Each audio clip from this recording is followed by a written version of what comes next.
Ponto de Vista. Apoio Grupo Mendes.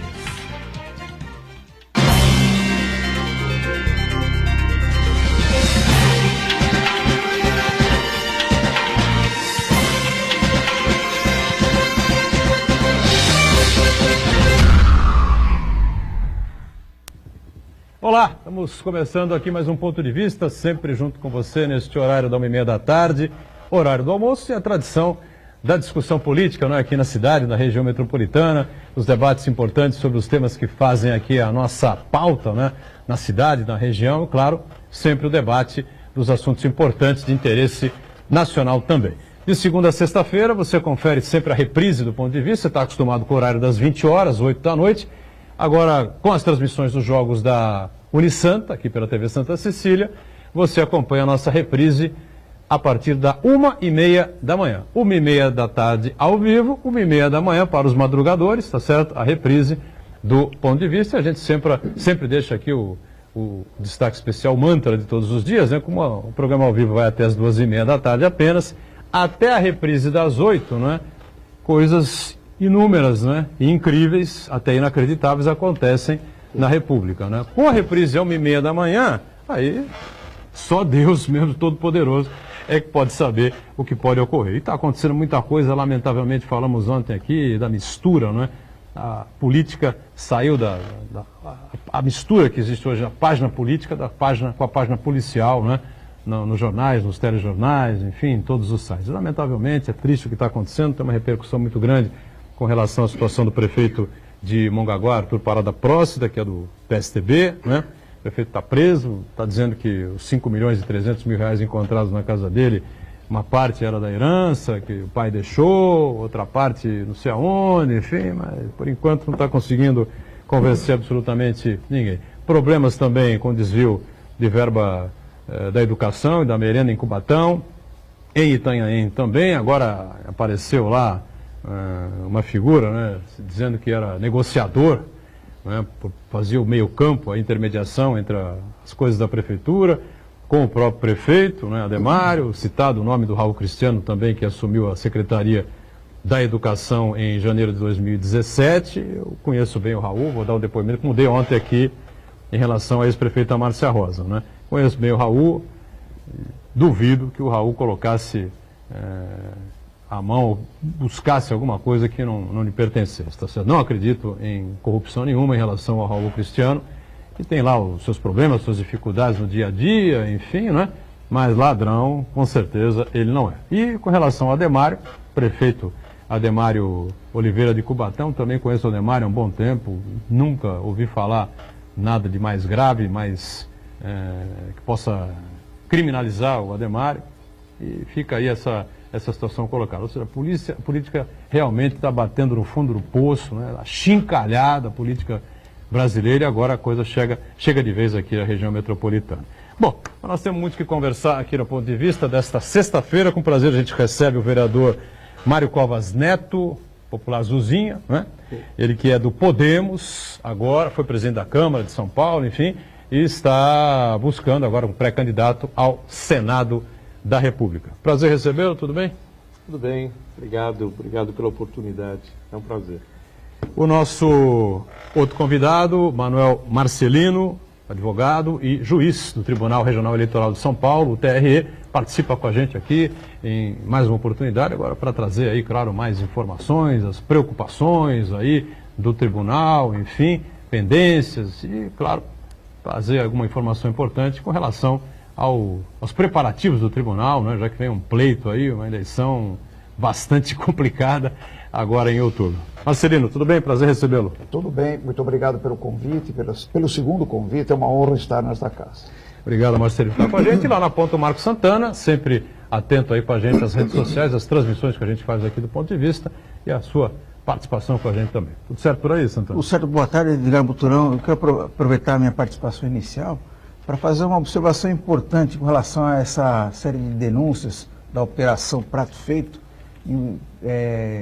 especificamente envolvendo o nome do Raul Cristiano, que a acusação que se imputa a ele é muito frágil, porque se baseia basicamente na declaração de um lobista, que ele se apresenta em nome do Raul Cristiano, pedindo vantagem indevida. E é só isso daí, né? Então é uma coisa muito frágil. A Polícia Federal tem que ter coerência, tem que ter serenidade para levar esse tipo de investigação. Nós queremos a investigação que seja a fundo, mas também que baseada em provas materiais, não só ouvir dizer, ouvir falar, né? Então, todos nós queremos a apuração dos fatos, mas também que não se destruam reputações.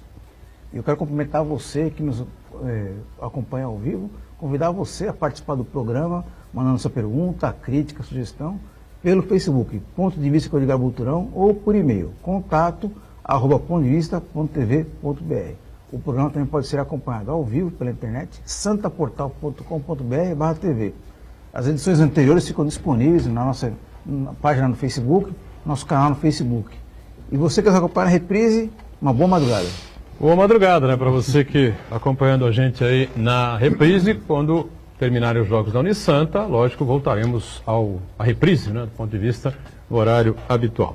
Ô, Marcelino, essa situação toda aí que a gente vem acompanhando, enfim, preocupa aí o TRE, o que é que se conversa lá no tribunal com relação a isso, denúncias, enfim, em cima de denúncias, um prefeito pego com 5.300.000 reais dentro de casa, um prefeito de uma cidade pequena, como Mongaguá, que tem 60, 70 mil habitantes, um orçamento desse tamanho, assim, denúncias de desvio de verba da merenda, gente, merenda escolar, nego rouba merenda no Brasil e rouba saúde, rouba medicamento, é uma coisa espantosa. Depois não tem dinheiro para se fazer uma UTI pediátrica, não é, para que se possa fazer cirurgia em bebês, recém-nascidos principalmente, em crianças pequenininhas de 2 meses, 3 meses de idade, que tem aí problemas de má formação no coração e uma série de outros assuntos. Enfim, como é que está o clima? Veja bem, Edgar, o tribunal tem uma preocupação muito grande com a lisura das eleições, com a transparência das eleições. É um tribunal que vai fiscalizar a eleição do maior colégio eleitoral do país. Uhum. É um tribunal, não é porque eu faço parte dele, mas é o tribunal mais importante eleitoral do país. Então, há uma preocupação muito grande no que diz respeito à lisura do processo eleitoreiro, das eleições dos candidatos, das inscrições, dessas denúncias. Logicamente que nós ficamos preocupados, até porque a eleição nem começou. Os registros das candidaturas nem começou a abertura do registro. Então estão chegando essas denúncias todas e o tribunal vê com preocupação, sim, porque é um tribunal muito atuante e, veja bem, e como órgão fiscalizador da eleição, o tribunal que vai administrar, vai gerir a eleição em São Paulo, traz uma preocupação. E a preocupação, nós somos em 6 juízes. E consegue dar conta então veja bem, só para eu repetir, já estive aqui da outra vez, e até para um esclarecimento ao público, são 2 juízes que são considerados juízes classe jurista, que são 2 advogados. Sou eu e o juiz Marcos Elídios. Aí nós temos 2 desembargadores de carreira, que é o Valdir Nuevo de Campos, que é de Santos, e temos o nosso presidente, que é o Calduro Padim, Eduardo Calduro Padim, que é o presidente do Tribunal Regional Eleitoral. Temos um desembargador federal, que também é de Santos, que é o Fábio Prieto de Souza, também é de Santos, e temos 2 juízes de carreira, que é Cláudia Fanucchi e Marcelo Coutinho Gordo. São juízes no Tribunal de Justiça, são naquela categoria, naquela classe que nós chamamos de pinguim, estão prestes a serem nomeados desembargadores, e temos um membro do Ministério Público. Todos nós temos sempre um suplente. Tem um suplente e tem um grupo, um corpo de advogados que assessora cada um? Não, como é que não. Nós temos um gabinete com 4 assessores e cada um tem um cartório com 5 escreventes. Todos concursados, de um altíssimo nível de preparação, seja técnica, intelectual, sabe?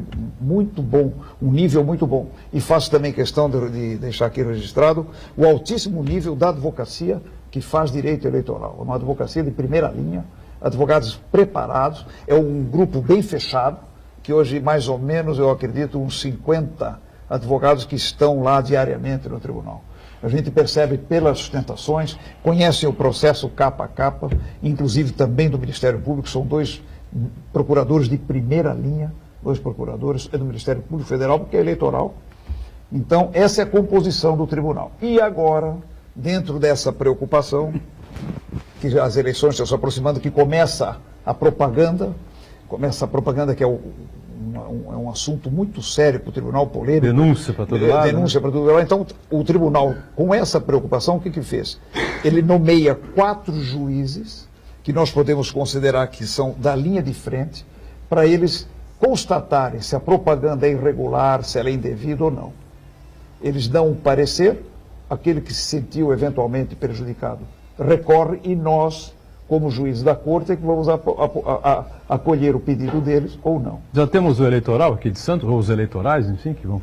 Não, já tem a nomeação deles, mas eu não sei o nome que já foram todos nomeados, e eu não lembro quem são os nomes, a nomeação. Então, é um assunto tão importante, por exemplo, a propaganda, que já o tribunal já praticamente constituiu uma linha de frente com 4 juízes, que vão fazer essa filtragem e trazer esta propaganda indevida, irregular, esta propaganda não pode, assim, e assim funciona. Então, aliás, não pode um monte de coisa. Não pode um monte de coisa. Então, você do Podemos, mas nós não podemos nada, porque daqui a pouco então vamos fazer o velório eleitoral no Brasil. Você vê a já falei isso aqui 1000 vezes. Então, o velório eleitoral foi transformado para transformar as eleições no Brasil. Então você vê a preocupação do tribunal com a lisura do processo eleiçoeiro, com a lisura, com a transparência, fazer um saneamento do que é bom vai ficar e segue, o que não é bom já fica alijado, já vai ficar de lado. É uma responsabilidade muito grande, né? Porque numa canetada você define quem é o candidato, quem não é, quem pode ganhar. Nós tivemos agora um problema que está tendo, um problema sério, mas graças a Deus o tribunal está superando, que é o problema da biometria. Tá certo? Tem município no estado de São Paulo que ainda não conseguiu e vai ter que ter a biometria. Então isso é um problema, como por exemplo Guarulhos. Guarulhos é obrigatória a biometria. Aqui a região tem 1 milhão de eleitores. A cidade de Guarulhos? Tem 1 milhão de eleitores. Guarulhos é a segunda cidade mais populosa. Tem 1 milhão de eleitores. Sorocaba tem 300 mil eleitores, eu não sabia disso. Fiquei sabendo ontem. Aliás, biometria em Sorocaba. O Marcelino tem umas histórias muito curiosas, né? As eleições municipais, vereador que ganha, vereador que perde, vai a família vai lá, a família bater nossa, palma, vai todo mundo lá. Só falta rojão, bandeira, essa coisa do tribunal. São coisas curiosas que a gente não sabe sobre o que acontece no tribunal. Os julgamentos são abertos, né, São abertos, o julgamento é público, a sessão é pública. Então, geralmente, quem é daquelas cidades da periferia de São Paulo, Cajamar, Cidade Dutra, como é que é a outra? Aquelas cidades da periferia de São Paulo, Guarulhos, Osasco, eles vão com uma comitiva. Francisco Morato. Eles vão com uma comitiva. E do interior, municípios pequenos do interior, vai todo mundo. Vai a família, vai o segurança, vai todo mundo. O bairro inteiro. E eles ficam assistindo o julgamento. É muito interessante a preocupação com a decisão da corte. Aí se ganha é uma festa. Nossa, se não sai, perde, tudo lá. É lágrima para todo lado. Mário Covas Neto, bom, não precisa dizer quem ele é filho, né, evidentemente, né, do saudoso governador, senador, prefeito de São Paulo, deputado federal, secretário de Estado, enfim, o saudoso Mário Covas, né.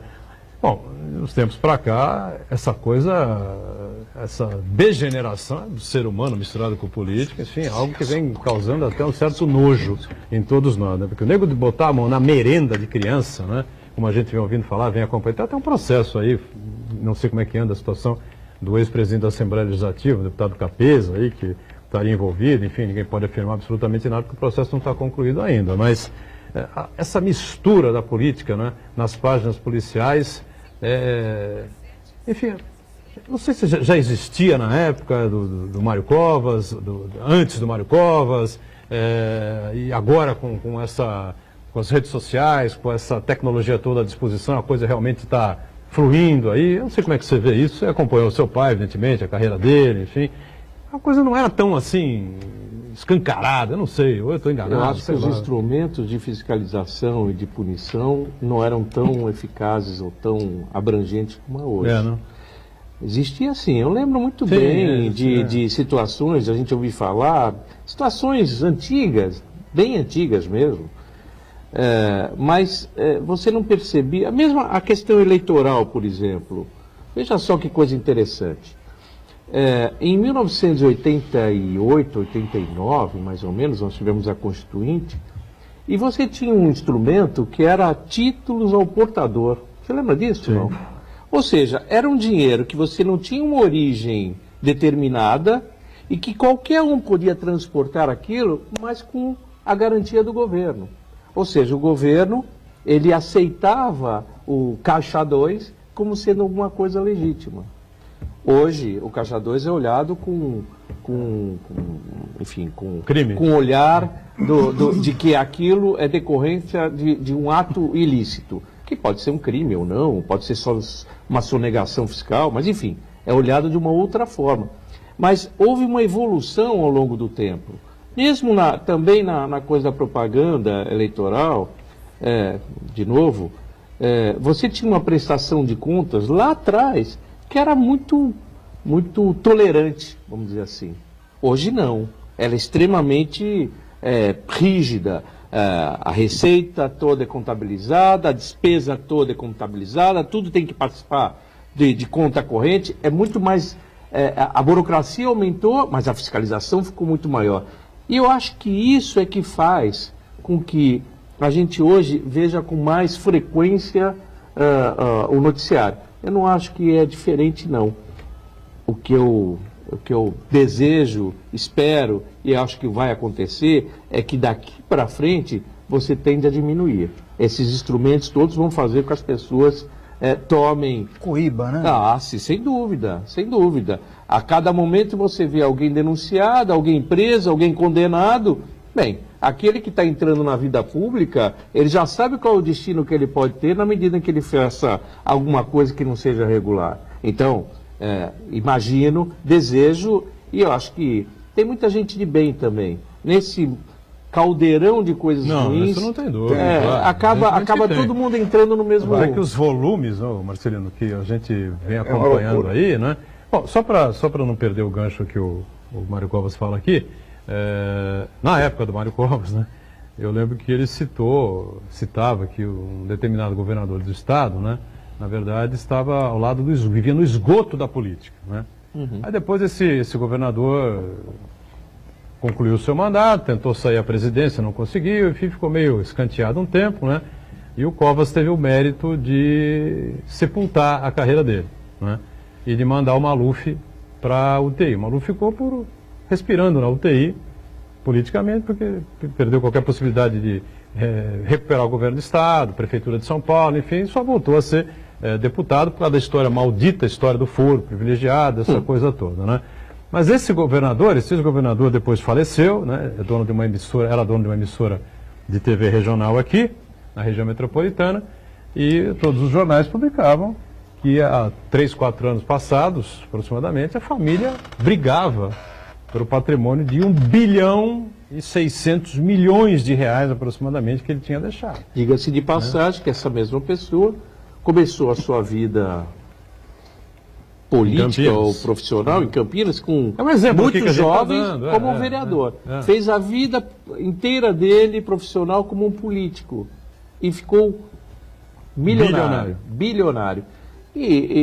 Mas naquela época a gente ouvia falar, mas você não tinha instrumentos tão precisos quanto hoje. Ministério Público, se eu não me engano, o patrimônio que ele declarou na primeira campanha para vereador era um Fusca. Então. E ele com certeza ele estaria preso. Sim. Hoje estaria preso.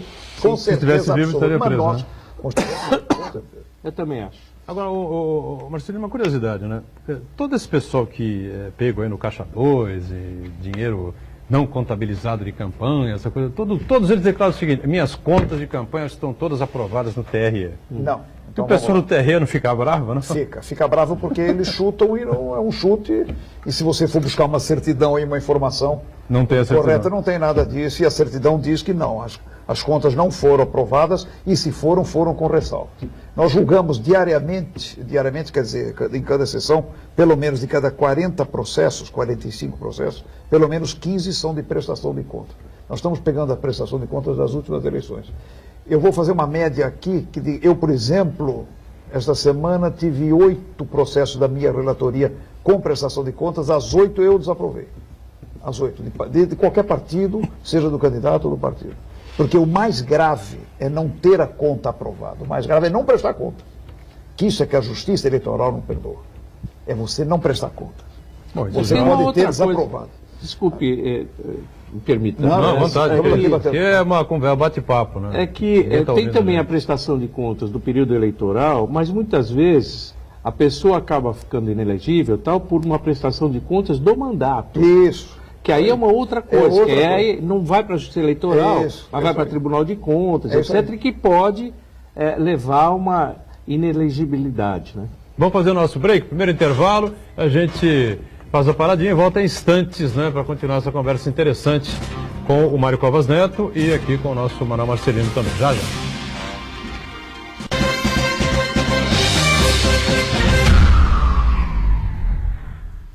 Existe um lugar em Santos onde você encontra os empreendimentos mais fascinantes da região. Um lugar amplo, aconchegante, feito para oferecer o melhor atendimento para você. Um lugar que reúne as melhores opções residenciais e comerciais nos bairros mais nobres de Santos. Um lugar que a gente nem precisava dizer, porque você já sabe. Central de Vendas Grupo Mendes, Rua Guaiaó 55, Aparecida. Venha fechar um bom negócio para abrir as portas do seu novo lugar.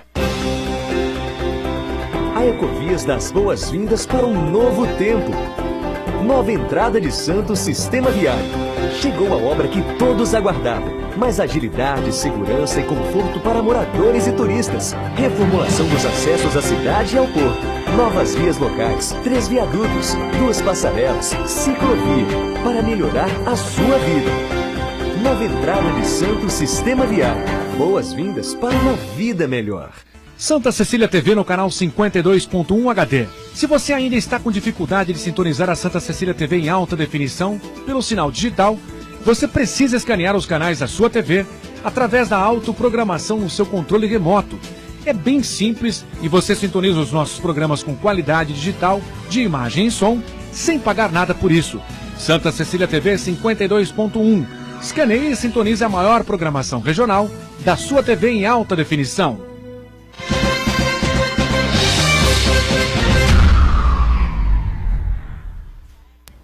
Sequência aqui do nosso ponto de vista, com muita satisfação recebendo o vereador Mário Covas Neto, da Câmara Municipal de São Paulo, ele foi presidente da Câmara, inclusive, não é? Vereador de segundo mandato e que deixou o PSDB recentemente, filiou-se ao Podemos, vai disputar uma vaga no Senado da República, não é? Só uma correção.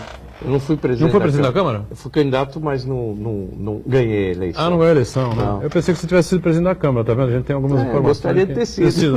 Não foi, né? Tá bom. Não pode vir. Bom, não pode. Se for candidato, for senador, não vai. Quem sabe precisa de presidente do Senado. Pois A não. Câmara está ali perto do nosso tribunal, né? Você Sim, bem pertinho. a Francisca Biquelini. E o Manuel Marcelino aqui, que é juiz do Tribunal Regional Eleitoral, o Santana lá na ponta. Alguma observação aí, Marcos Santana, Isso, para a gente temos a começar o bloco? participação aqui do Danilo de Grado. Ele diz que hoje em dia não há nenhum tipo de consciência sobre a questão de dinheiro destinado à merenda, à educação, à saúde e ao transporte coletivo.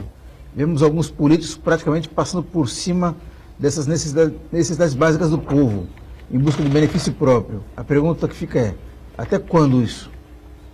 Não sei até quando, se ou a fiscalização ou o pessoal tiver consciência, né? Eu espero que não dure muito tempo essa situação. Mas é difícil, sabe? A gente estava conversando um pouco antes de começar o programa.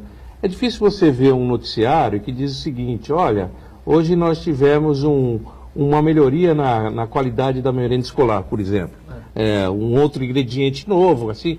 Essa não tem a repercussão como a repercussão negativa, infelizmente. E ela tem muito mais crédito quando é negativa, porque as pessoas acreditam de fato de que o suspeito é culpado. É o momento que a gente vive. Para recuperar isso vai demandar um bom tempo ainda. Você já deve ter respondido, claro que já respondeu, já li a respeito em alguns lugares, enfim, mas não vai passar aqui pelo programa se responder essa coisa óbvia, né? Mário Covas foi fundador do PSDB, né? Você eu imagino que tenha se filiado junto, né? Com seu pai, com aquela turma toda a tucanada lá que criou o partido que dava ao país uma esperança nova aí, não é? Uma política diferente, enfim, né? Com exceção do Covas, algumas figuras importantes sobraram, uma delas era o Álvaro Dias, também foi tucano, entendeu? Uma figura bastante respeitável também, né? Aí você deixou o PSDB, né? E rumou em direção ao Podemos, né? A impressão que fica é que você teve aí algum desencanto, alguma desinteligência, enfim, com o ex-prefeito de São Paulo, João Dória, tanto que você, me parece, apoia a candidatura do Márcio França. Sim. Então, eu queria que você explicasse um pouquinho aí como é que foi essa mudança, enfim. O partido apoia o Márcio França e eu sigo a decisão partidária. Eu também, se dependesse da minha vontade, seria o Márcio França mesmo. Com o apoio do PSDB? Seria com o apoio do PSDB. Sim. Mas A questão do PSDB, porque isso aí, de fato, eu não fui um dos fundadores porque eu não tinha a importância política que teve os fundadores. Mas foi na mesma época. Na mesma época, eu como vivi, se fosse, claro. naquela época, eu respondia pelo escritório político do meu pai em São Paulo. E eu vivia a política, a vida política, naquela época no PMDB. O que acontece é que o PSDB foi criado com um conjunto de pessoas que passou pela Constituinte e tal, que perceberam que eles tinham uma determinada ideologia comum, mas eles tinham um componente ético muito forte, muito claro. Esse componente ético levou à insatisfação de onde cada um estava, e aqui em São Paulo, notadamente, era do PMDB, e resolveram criar um partido novo. Bem, esse partido foi criado na contramão do que tradicionalmente acontece. Saiu da situação e foi para a oposição. Normalmente a oposição é que chega próximo do governo, não é? Foi para a oposição porque, enfim, longe das benesses do poder. Isso, perto do pulsar das ruas. Muito bem, no primeiro ano que o PSDB, de vida do PSDB, houve um rodízio na presidência do partido. A cada 2 meses você tinha um presidente diferente. Exatamente porque aquele partido não tinha donos. No ano seguinte, meu pai foi candidato à presidência da República e teve prévias para a escolha do candidato, apesar de só ele ser o candidato, que é para o militante, o filiado, poder participar do processo de escolha. Bem, esse partido estava tão em sintonia com a vontade, com o sentimento popular, que em 6 anos ele ganhou a presidência da República e o governo do Estado, onde ficou até recentemente. Muito bem. Ao longo desse tempo, ele foi se transformando. E ele foi ficando muito parecido com aquele PMDB do início, do qual o PSDB saiu. Hoje, o PSDB, ele está um partido de donos. Especialmente, e aí eu acho que a figura que mais representa isso chama-se senador Aécio Neves, que virou presidente do partido, mas se colocava quase como um dono do partido. Coronel. Veja só, durante o período dele na presidência, ele não reunia nunca a direção nacional para tomar uma decisão. A decisão era dele. E chegou ao ponto de prorrogar o mandato da direção nacional, estadual e municipal, simplesmente para atender o desejo dele de coincidir o término do mandato com a possibilidade de ele ser candidato à presidência da República, para favorecer a ele. Esse tipo de procedimento é uma mudança total do que era o PSDB. O PSDB era um partido que tinha líderes e indicavam os caminhos e os liderados seguiam porque os líderes tinham esse entendimento. Hoje não.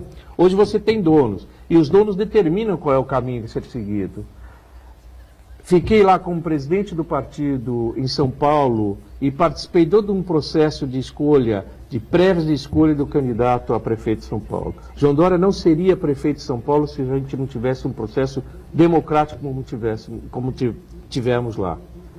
No entanto, ele assumiu a prefeitura e imediatamente o que ele fez foi tratar o PSDB como sendo um apêndice do seu poder.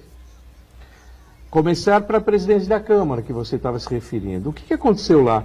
Na Câmara, nos parlamentos de modo geral, o que se faz quando você vai fazer uma composição da mesa da Câmara, você procura atender à vontade popular. De que forma?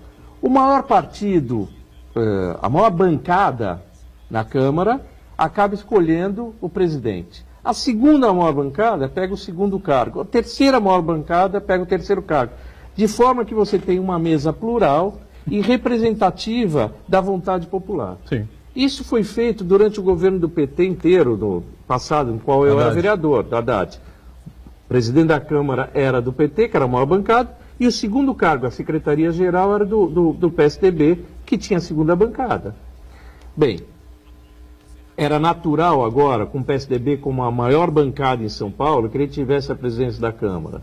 Claro. Pois foi a primeira coisa que o João Dória fez. Não, para mim a base partidária ela é igual. O PSDB, o DEM, todos que fazem parte da minha bancada, da base, é igual. Portanto, para mim, se o presidente for do PSDB ou de qualquer outro partido, tanto faz.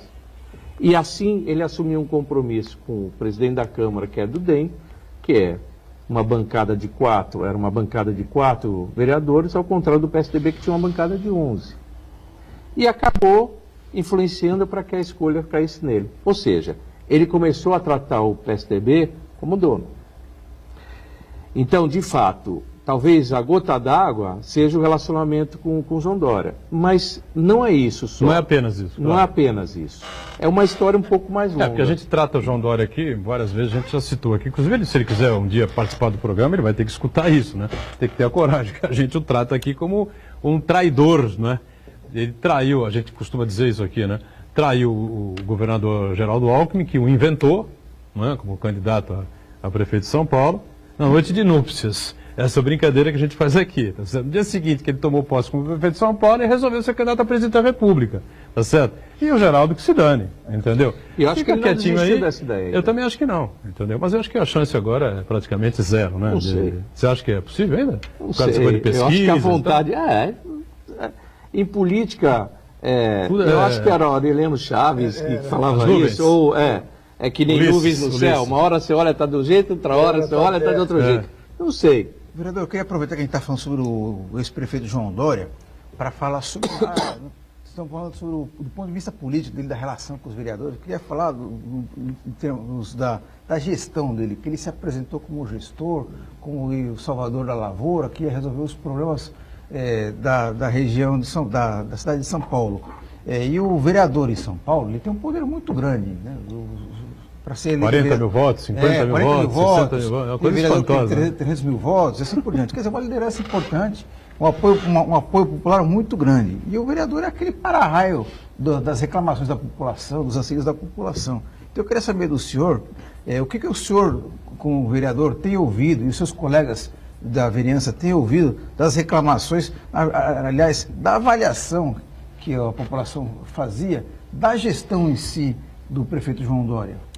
É assim, o João Dória fez uma campanha em que ele vendeu 2 ideias. Ele vendeu a ideia de que ele não era um político e de que era um gestor. O não político tem a ver com uma aspiração popular de você sair um pouco do tradicional. É uma estupidez, né? Não, mas enfim, ele vendeu essa ideia e a coisa de ser um gestor. Ocorre que, veja só, depois de 1 ano e 4 meses, ele sai da prefeitura para ser candidato em outro cargo. Não existe um movimento mais caracterizado como um movimento político de alguém usar o trampolim de um cargo para alcançar outro. Ou seja, é contrariar a imagem que ele estava vendendo. A segunda, de ser um gestor, desculpe, mas 1 ano e 4 meses é um tempo um pouco curto para isso. Eu acho até que se ficasse até o final, ele poderia ser bem avaliado, sim, porque o processo de privatização, de concessões, vai implicar em mais recursos em áreas que são essenciais. E você pode terminar o governo bem. Ele poderia terminar bem. Mas o que aconteceu durante esse primeiro ano? Foi um ano de ajustes. Foi anunciado um déficit da prefeitura de algo na ordem de 5 bilhões de reais. Então, ao longo do ano, o que se fez foi contenção de despesas. Então, aos olhos da população, a realização de um gestor não se dá você economizando, se dá você realizando. Então, essa imagem do gestor, ela não se consolidou. É diferente do Serra, por exemplo. Zé Serra saiu da prefeitura e foi candidato a governador no meio do mandato. Até hoje ele é cobrado por isso, mas ele ganhou a eleição. No primeiro turno. Mas por que ele ganhou a eleição? Porque a imagem de competência dele já vinha de antes. Lógico, claro. O João Dória não chegou a consolidar essa imagem. E agora ele vai se apresentar para ser um candidato vendendo o quê? Que não é político? Vendendo Como ar. assim? Vendendo que é um bom gestor? Como assim? A Dilma não queria sacar o ar, lembra? Foi. Vamos ensacar o ar e tal. O João Dória vai vender o ar, né? O saco do ar, porque na verdade não concluiu absolutamente nada. Não. Quem pode concluir e chegar ao final do mandato numa boa situação, se as coisas caminharem razoavelmente bem, é o sucessor dele, o vice, Sim. que é o Bruno Covas, Sim. né? Que é E eu acho neto que do vai. Mário Covas e sobrinho aqui do... E eu acho que o Bruno tem todas as condições de fazer isso. Eu acho que essa coisa de ficar... Uma até o encrenca final- danada com a Previdência, né? Mas essa é uma outra coisa, você vê como são as coisas, né? Eu acho que o João Dória, por isso que ele ainda pensa de ser presidente, ele insistiu numa coisa da Previdência em que claramente não ia passar o projeto, como não passou. Ele insistiu por quê? Porque ele queria demonstrar que ele era capaz de fazer a Previdência Municipal, coisa que o Temer não fez na Previdência Nacional. Que era um pouco para se viabilizar, eu posso fazer a Previdência Nacional. É esse. Ele queria esse discurso. E forçou a barra num projeto que não teve apoio, nem nas categorias dos funcionários, mas na Câmara também não. Mas esse projeto continua tramitando? Ele foi suspenso. Eu vi uma entrevista do atual prefeito, o Bruno Covas, né? Falando sobre esse problema, que é um problema terrível, sério, que precisa ser resolvido de alguma maneira, ou vai chegar a um ponto limite em que as pessoas ou não recebem, ou a prefeitura aumenta impostos, né? É isso mesmo. Foi suspenso por 120 dias. Eu acho que o projeto, eu tive a oportunidade de estar com o Bruno ontem, e ainda falei sobre esse projeto com ele. O projeto, no modelo que foi apresentado, ele não passa na Câmara. Não adianta voltar desse jeito. Ele tem que sofrer modificações. Que é necessário você tratar na Previdência, eu não tenho nenhuma dúvida. Mas é preciso você encontrar um caminho que você não cause tanto desconforto. Veja só, aumenta a alíquota para o funcionário. Só que o funcionário, ao longo desses últimos tempos, ele não teve aumento nenhum. Logo, quando você aumenta a alíquota, ele vai perder. Quer dizer, o salário que ele ganhar vai diminuir. Então, tem alguma coisa errada, né? O processo de privatização de concessões, eles têm um investimento para várias outras áreas. Por que não uma parte disso não possa ser direcionado para essa questão da Previdência? É você colocar outros ingredientes para chegar numa solução aceitável. Sem dúvida nenhuma. Bom, meu caro Manuel Marcelino, nós falamos sobre essa questão aí da mistura das páginas política com a página policial, essa tristeza toda que nós estamos vivendo aqui. Mongaguá, por exemplo, aqui é a capa da tribuna, né? Por exemplo, de hoje é uma coisa escandalosa, né? Por exemplo, quem governa Mongaguá? Não tem ninguém governando Mongaguá, né? O vice-prefeito foi afastado também e o presidente da Câmara até ontem não havia sido notificado, né, pela Justiça Eleitoral, enfim, de que deveria tomar posse.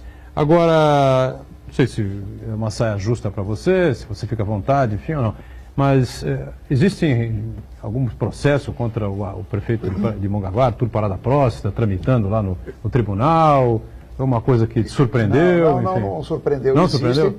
Existe o processo, todo mundo tem acesso, eleitoras públicas, eu só não posso comentar, até porque os processos estão em andamento e não transitaram em julgado. Então eu deixo de fazer qualquer comentário, se ele vai vencer, se ele não vai vencer, se eles vão ser arquivados, se não são. Mas existem outros processos antigos eleitorais, inclusive, que foram da minha relatoria. E coisa de improbidade não? A improbidade já é outro prestação de contas, e pedido de cassação de mandato, mas eu não vou comentar, porque estão em andamento, estão em curso, e não seria ético. Porque a gente aqui, na verdade, tantas entrevistas que eu fiz com o prefeito, informações que tinha sobre ele, né? Tinha outra imagem em relação ao professor Arthur, né? Assim que ele se candidatava, professor da rede pública, inclusive, né? Professor Arthur, que tem uma carreira longa na política de Mongaguá, vereador 2 vezes, vice-prefeito, prefeito, o 5º mandato, né? Como o prefeito Mourão em Praia Grande, a mesma coisa. Somos recordistas aqui na região metropolitana. Liga aí, Santana, para encerrar o bloco. Uriel Vilas Boas, registrar a participação do Uriel. É meu contemporâneo de faculdade. É mesmo, né? Colega de turma, mas não? é mais velho, não, muito mais velho que eu. É mesmo? Muito mais velho que eu, mas é meu contemporâneo. Uma análise assim, mas... Então, o Uriel diz o seguinte: a atitude de prefeitos e servidores de Mongaguá e de outros municípios é lamentável, mas fica um questionamento. Quando que os municípios terão conselhos regionais e mesmo parlamentares que fiscalizem efetivamente o comportamento dos prefeitos e servidores que lidam com concorrências e outros valores? Você acha que a função, os parlamentos pelo Brasil afora esqueceram as suas funções básicas, não? Uma das atribuições do vereador é fiscalizar o executivo, a execução orçamentária, e as CPIs servem para você fazer investigações e tudo. Ocorre que há uma força muito grande do Executivo sobre o Legislativo. O Legislativo perdeu muito poder. Você tem uma ideia? Se eu fizer um projeto de lei hoje lá na Câmara, ele pode demorar muitos anos para ser votado. E tem que ser votado 2 vezes e depois o prefeito ainda pode vetar. No entanto, o prefeito, de um dia para o outro, pode fazer um decreto e passa a funcionar. Ou seja, ele legisla com muito mais rapidez do que o legislador. Então, você... Agora até o tribunal, o Supremo Tribunal Federal virou legislador também. Pois é. Eles levantam teses, entendeu?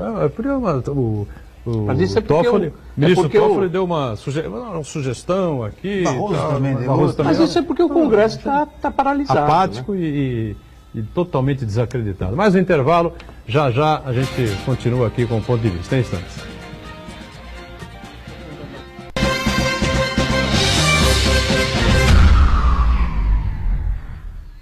Existe um lugar em Santos onde você encontra os empreendimentos mais fascinantes da região. Um lugar amplo, aconchegante, feito para oferecer o melhor atendimento para você. Um lugar que reúne as melhores opções residenciais e comerciais nos bairros mais nobres de Santos. Um lugar que a gente nem precisava dizer, porque você já sabe. Central de Vendas Grupo Mendes, Rua Guaiaó 55, Aparecida. Venha fechar um bom negócio para abrir as portas do seu novo lugar.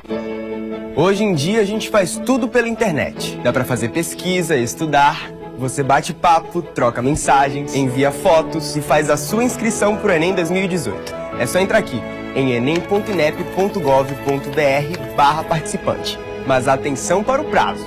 As inscrições vão de 7 a 18 de maio. E mesmo quem fez o pedido de isenção precisa fazer a inscrição. Ministério da Educação, Governo Federal.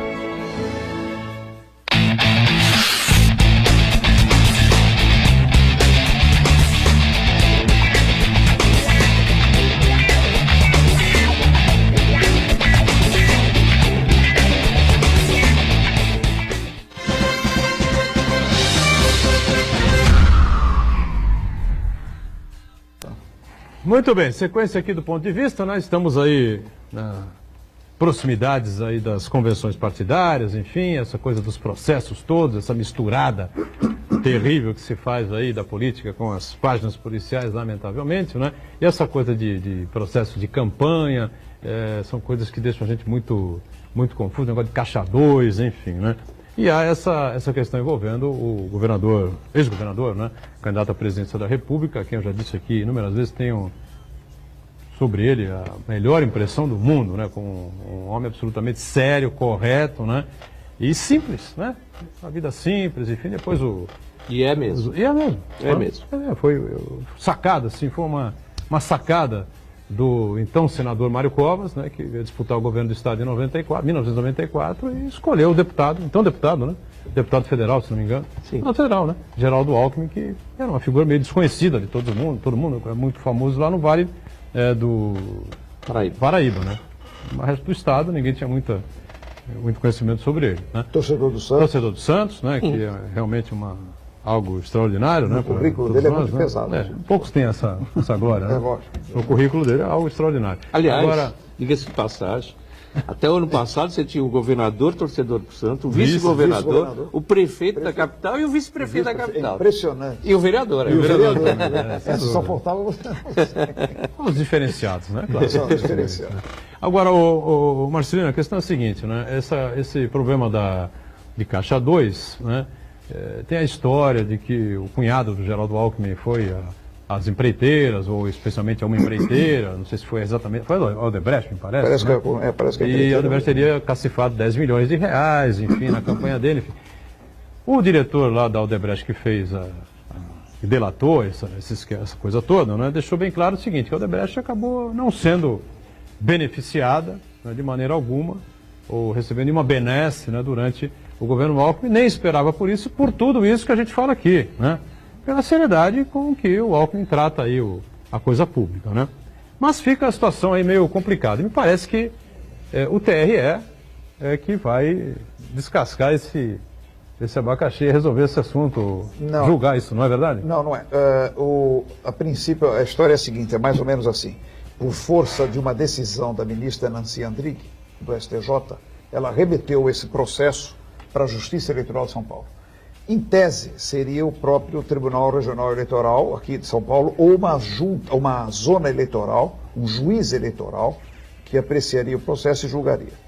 Ele veio para nós, e segundo informações ontem que eu tive, através de um consenso com o próprio Ministério Público, ele foi encaminhado a uma zona eleitoral, a um juiz eleitoral, que vai apreciar e decidir o caso. Essa foi a informação que eu tive.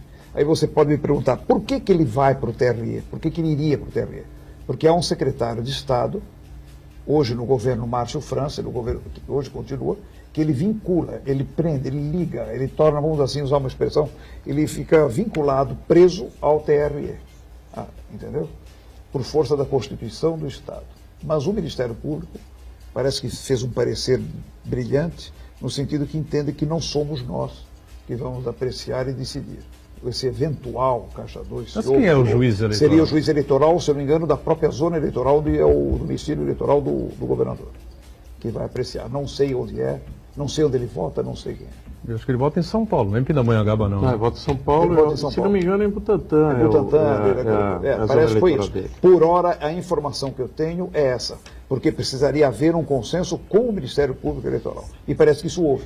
Porque se o Ministério Público quisesse criar obstáculos, óbices, impedimento legal, etc., seguramente nós vamos estar aqui discutindo quem seria a competência. E quem faria esse processo, quem instruiria, seria o nosso presidente, que é o desembargador Calduro Pabinho. Seria ele que ia colher depoimentos, fazer instrução processual, tudo. Me permita só dizer o seguinte, eu quero reforçar a sua opinião, que é compartilhar dela, a respeito do governador Geraldo Alckmin. É um sujeito simples mesmo. É que nessa história da Odebrecht, das empreiteiras, etc., quando se fala alguma coisa de dinheiro de campanha, é preciso você verificar o seguinte, existem categorias diferentes. Uma coisa é você ter um dinheiro que foi dado para um agente público em troca de um favor, de uma benesse. Isso é corrupção. A outra coisa é você dar dinheiro para um agente público porque ele era candidato para sua campanha eleitoral. Neste caso, tem dois tipos, Caixa 2 e oficial. Caixa 2 é um crime que quem está cometendo é esta que promoveu o Caixa 2 e o agente público ou o candidato que aceitou receber em Caixa 2. Isso aí. Ok? E o terceiro caso, que é aquele que recebeu oficialmente. Bem, mas a mesma empresa, ela pode ter feito cada um desses mecanismos. Então, quando se fala uma lista de pessoas, é preciso tomar um pouco de cuidado, porque entra todo mundo numa vala comum. Exatamente. E fica muito... Até porque é o seguinte, eu posso ter um negócio com você escuso, eu fiz um ato de corrupção com você, e para justificar ou para disfarçar isso, eu acabo dando dinheiro para o teu adversário para dizer o seguinte, não, eu não tenho ligação nenhuma contigo. Então, é preciso tomar um pouco de cuidado, porque senão todo mundo acaba sendo olhado da mesma forma. Nivelado. E eu acho que o governador Geraldo Alckmin não merece isso. Olha, concordamos em gênero, número e grau, já disse isso aqui 1 milhão de vezes, está certo? O Alckmin é um homem absolutamente sério, correto. É aquele que, se por acaso alguma vez na vida for obrigado a enfiar a mão na lama, saiu com ela limpinha, tá certo? Com certeza absoluta. Porque a lama está por perto, né? Estava por perto ali, circundando Mário Covas, né? Circundando Alckmin, circundando Serra, circundando Lula, Fernando Henrique, todo mundo, não tem jeito, entendeu? Agora, você elogia aí o Geraldo, né? Fala muito bem do Geraldo, mas você está no Podemos, você saiu do PSDB e foi para o Podemos. O Podemos, por enquanto, né, segue aí com um candidato, uma figura também muito respeitada no cenário político nacional, esteve aqui com a gente já 1 mês e pouco, 2 meses aproximadamente, que é o senador Álvaro Dias, que foi, inclusive, governador do Paraná. Enfim, tem uma história muito bonita, uma história... É um político muito importante no país. Como é que fica isso aí? Você, de repente, será obrigado, claro, partidariamente, a apoiar o Álvaro Dias, né? Sim, não, e eu acredito no seguinte, o Brasil, o país, precisa de ter uma estabilidade política, uma estabilidade econômica. Há muitos anos nós não temos isso. É preciso você ter pessoas equilibradas para assumir o papel de condutor dessa nação. Eu acho que esse perfil cabe para o Álvaro Dias e cabe para o Geraldo Alckmin também. Não é excludente. Acho até que eles trafegam na mesma avenida. Claro, Álvaro Dias é o meu candidato, é o candidato do meu partido. Tenho muita satisfação de pedir voto para o Álvaro Dias, porque ele é alguém muito leve de ser conduzido, muito leve. É uma pessoa que tem 42 anos na vida pública e você pode buscar qualquer tipo de imputação, não há nada que o desabone. Segundo, ele é alguém que defende um modelo de ruptura do sistema atual, de uma refundação da República, mostrando que o sistema atual é que levou a essa promiscuidade entre o setor público e privado, em que a representação política está contaminada. Então, a diferença entre ambos é que o Geraldo Alckmin, porque é do PSDB, ele ainda faz parte de um sistema que é o sistema atual. Então, é isso que os difere, mas não na sua forma de condução, na sua lisura. Nenhum dos dois, ambos são pessoas limpas e de boa conduta. Eu tenho certeza que o Brasil será bem representado com qualquer um dos dois. Mas acredito que hoje o Álvaro Dias está falando mais a linguagem que a população quer.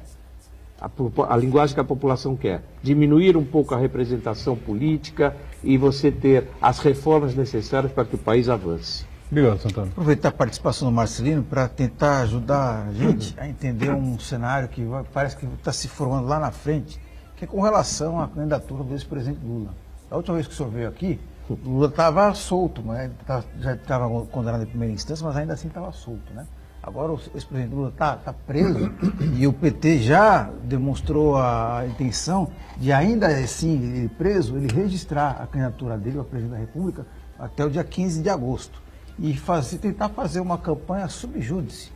Então eu queria saber como é que se desenrola esse novelo aí, se é possível. Lugar, existe essa possibilidade? Se é possível, então, vamos lá, então, o preso fazer... Inclusive eu tenho a informação de que o PT já realizou uma série de gravações em vídeo quando ele estava solto, que vai lançar durante a campanha não, ele gravou quando ele estava solto ainda, né? Claro. Para lançar no horário eleitoral gratuito, ainda que ele esteja na carceragem da Polícia Federal. Marcinho, na final, como é que vai, o que vai acontecer? É possível ele fazer campanha preso? A sua pergunta é muito boa, é pertinente, é preocupante. Não há ninguém hoje neste país, inclusive aqui nesta mesa, que possa afirmar com segurança qual é o cenário futuro do Brasil, do inteiro político. Ninguém. Nós temos aqui um político experiente, que está aqui à minha esquerda, o pai dele dispensa comentários, mas hoje ele não pode dizer, olha, o cenário é este, vai ser este, não vai ser este. Não tem jeito. Então, veja bem, dentro do ponto de vista legal, dentro do ponto de vista jurídico e dentro de uma normalidade, o Lula registra... Aí que é o problema. Ele registra a candidatura dele, mas também dentro de uma normalidade, pela lei e pelo próprio entendimento do TSE, ele não pode ser eleito. Ele é inelegível. Vamos lá, quando é que as convenções são em julho? Só um minuto. Ele é ficha suja, ele é chamado ficha suja, e ele foi condenado por um colegiado que foi o TRF4. Ele tem uma condenação que não transitou em julgado, e ele foi condenado por um colegiado. A lei é clara e fala nesse sentido. Se você perguntar, bom, mas ele registra a candidatura, ele pode registrar. Mas aí que está, registra a candidatura. Quando é o registro da candidatura? Até 15 de agosto. As convenções são em julho. Em julho. As convenções são em julho, eu não sei as datas. Julho. Não fala a data. Até comecinho de agosto. Comecinho de agosto você tem as convenções. Muito bem. 15 de agosto. O prazo máximo é 15 de agosto. Então vamos lá, o PT decidiu em convenção que o candidato à presidência da República será o ex-presidente Lula e vai para o TSE registrar a candidatura. Ele vai registrar a candidatura. Preso. Ele vai registrar a candidatura dele, vai ser impugnada, vai ser indeferida a candidatura. Eles vão para os recursos e ele não vai ser eleito. Ele não vai ser. Então qual é a polêmica? Esse é o quadro político hoje que nós temos. Mas qual é a polêmica que tem? Não tem polêmica nenhuma, então. Esse é o quadro. Dizem que o Supremo pode derrubar uma medida do TSE, não pode.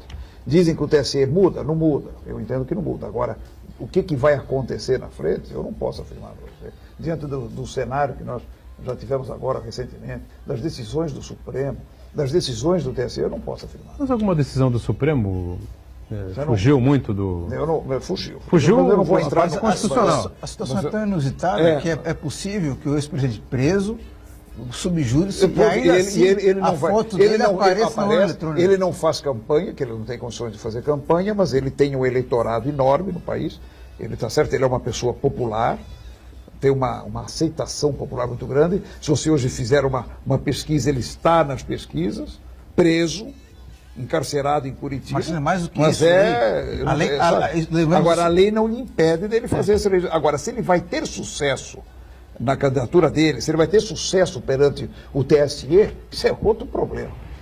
Eu entendo que ele não vai ter, mas volto a falar. Eu não posso afirmar nada diante do quadro que nós já estamos presenciando e que já presenciamos. Não, então, vamos avaliar a situação hoje. Suponhamos que estejamos hoje... Hoje ele está inelegível. Não tem saída. Hoje ele está inelegível. O PT tenta registrar a candidatura e o TSE não aceita. Ele está inelegível, exatamente. Ele precisa do quê? Numa liminar? Numa liminar. E outra coisa, ele 20 Supremo. dias antes ele pode transferir para outro nome. Antes do pleito, que é 15 de outubro ou 10 de outubro, né? Não. A eleição quando é que é? 7, né? 7 de outubro. Então, 15 dias antes ele pode pôr outro nome. Então ele coloca um outro nome do partido, da oposição, que for. Então, agora, esse é o quadro dentro de uma normalidade. Agora, o candidato pode ser... Eu seria temeroso e irresponsável até, claro. Sabe, querer uma aventura, afirmar, não, vai ser isso, escreva, está gravado o programa, não, isso eu não vou falar nunca. Não, lógico, evidente, mas estou falando dentro de uma o candidato pode ser substituído, qualquer candidato, pode ser substituído até que ponto? 20 dias antes. Qualquer candidato? Qualquer candidato, até 20 dias antes da eleição. 20 dias? 20 dias, se eu não me engano, são 20 dias. Eu não tenho aqui agora a lei eleitoral, são 20 dias. Se a eleição é dia 7 de outubro... Mas tem outros casos, morte, alguma coisa assim, que pode substituir. A eleição é dia 7 de outubro? É, 7 de outubro. Então, eu não sei, você puxa aí 20 dias... Esse é um domingo, você vai ter que trabalhar o domingo inteiro. Trabalhar lá. E já quase fui... compatibilização é dia 7. É dia 7. E já quase fui apagar um incêndio na Amador Bueno, ali que tinha um problema da biometria naquela zona eleitoral, porque era Amador Bueno. Nossa, já tinha polícia, tinha tudo. É mesmo? Nossa, por causa da biometria, deixa tudo para a última hora. Isso é uma mania nossa, deixar para a última hora as filas. Aí tiveram que chamar a polícia para criar o tumulto. Aí começa todo mundo a falar que a justiça eleitoral não ajuda, que não colabora.